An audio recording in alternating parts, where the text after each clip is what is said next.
अस्सलाम वालेकुम स्टूडेंट्स। आज जो न्यूमेरिकल सॉल्व करना है दैट इज़ 3.11।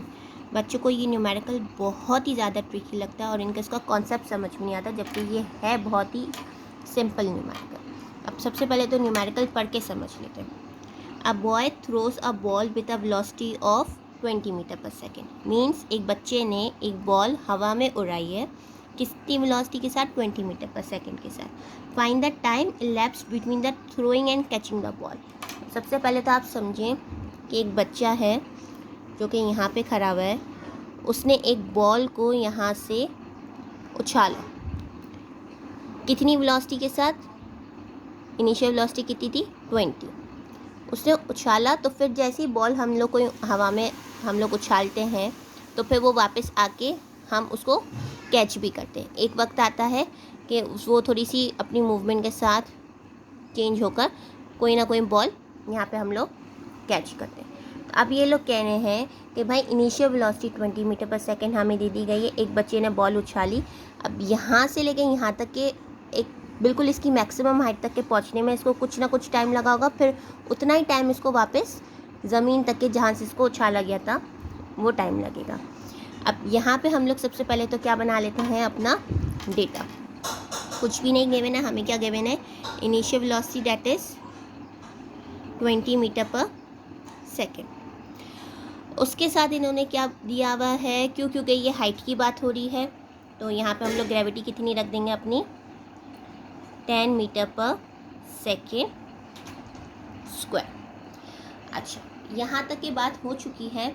अब आप लोग देखिए कि जब वो चीज़ यहाँ से बॉल यहाँ से उछाली गई है, फिर वो एक मैक्सिमम हाइट तक के पहुँची, मैक्सिमम हाइट तक के बाद वापस वो अपनी इनिशियल स्टेट पे पहुँची है, तो मीन्स उसकी वेलोसिटी 20 मीटर पर सेकंड से क्या हो गई होगी? जब वो वापस रेस्ट की कंडीशन में आ गई होगी, वापस उसको पकड़ लिया होगा, तो वो उसकी वेलोसिटी कितनी हो गई होगी?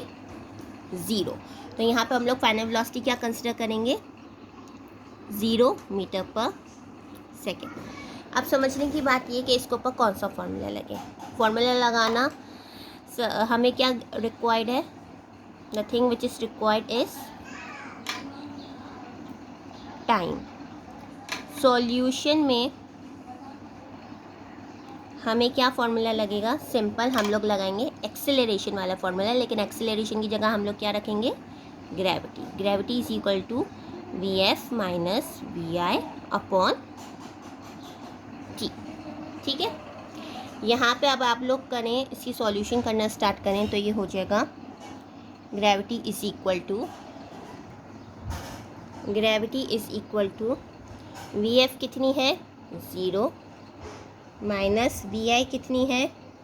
20 अपॉन टाइम हमारे पास कितना है?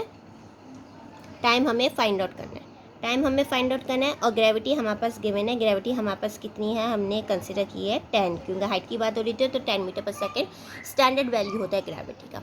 यहाँ पे हमें ये चीज़ फाइंड आउट करनी है, तो ये यहाँ पे इसके साथ इन वैल्यूज़ के साथ डिवाइड हो रही है, तो हम इसको उधर भेज देंगे और ग्रेविटी को हम लोग इधर लेंगे। थोड़ा सा रीअरेंज कर लेते हैं। Time is equal to 20 minus 0 it becomes 20। 10 यहाँ पे आ जाएगा टी की जगह पे, तो इट्स बिकम 10। 10 1 ज़ा 10, 10 2 ज़ा 20। Time is equal to 2 second. लेकिन यहाँ पे देखने की बात ये है स्टूडेंट्स कि यहाँ पे इन्होंने हमें बोला है बुक में that find the time elapsed between the throwing and catching the ball. मतलब फेंकने और वापस उसको कैच करने के बीच में जितना टाइम रिक्वायर्ड है वो मालूम करके बताएं।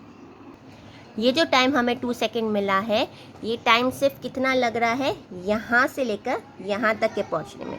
मीन्स यहाँ से जब बॉल इसको उछाली गई है तो यहाँ से लेकर यहाँ तक के जो पहुँची है, इसने कितना टाइम रिक्वायर्ड किया? 2 सेकेंड। एक मैक्सिमम हाइट पे ये पहुँची बॉल, फिर वापस से ये बॉल नीचे आई। ये वाला जो टाइम है 2 सेकेंड, ये लगा इसको थ्रोइंग में, मतलब फेंकने में। और कैचिंग में कितना टाइम लगेगा? सेम टू सेम, जितना उछालने में टाइम लगा उतना ही टाइम कितना लगेगा कैचिंग में। अब यहाँ पे हम लोग लिख देंगे टाइम और नीचे ब्रैकेट में लिख दें आप for throwing plus time for catching. 2 + 2 is equal to 4 seconds. Means जो टाइम हमें मिला है वो कितना है, 4 सेकेंड्स है। अब हम लोग अपना आंसर चेक कर लेते हैं। इधर आंसर में 3.11 में कितना टाइम है, 4 सेकेंड्स। ये समझने की बात है कि इन्होंने बिल्कुल क्लियर वर्डिंग्स में बोला है कि वो टाइम मालूम करके दो जो कि फेंकने वापस कैच करने के लिए यूज़ हुआ है। तो कुछ बच्चे यहाँ तक के करके इसको 2 सेकेंड करके छोड़ देते हैं। तो ये सबसे इम्पॉर्टेंट चीज़ है, क्योंकि throwing and catching is the most important thing, क्योंकि वो स्पेसिफाई कर दिया गया क्वेश्चन। आई होप आपको ये थोड़ा सा ट्रिकी क्वेश्चन समझ में आया होगा बहुत अच्छे से। Thank you so much.